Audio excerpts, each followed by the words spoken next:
Videom asosiy optimchilar uchun. Videoni oxiridan ko'rsangiz, donachilarimiz ham zo'r bahoda, skidka bahoda vajlar bor. Qani get. Bizlara yangiliklarimiz geldi. Ne deysiz? Bahosini o'zingiz baho beraverasiz. Sifatini gap bo'lishi mumkin emas. Durishini ham bu chal bo'ladi.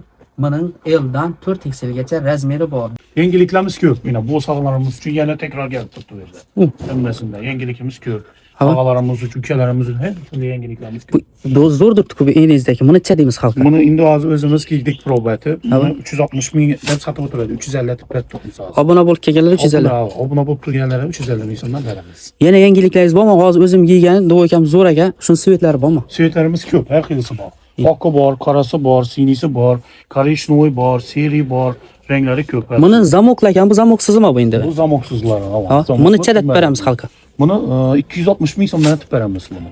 50 iloji bormi? 50 deb beramiz. Yaxshi ko'ruvchilar uchun yaxshi narsalarimiz bor. Ha. Bu 80 kilo vestdan tutib 160 kilo vestgacha bo'ladigani bor. Topiladi. Sifatda eng zo'r shim variant, elda ochiladi, düymalari bor. Eldanda nimalar ham bor, bog'lar. Tovari dahshat-ku, mana haqiqatan zo'r ekan bu. Tovari zo'r. Svetlari bormi? Garantiya, svetlari bor.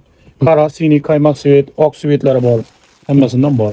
Haqiqatan zo'r ekan bu. Buni puli necha deymiz asam? Qolada velikanimiz 480 ming so'm. Otlичный bog'larimiz uchun 450 dan beramiz.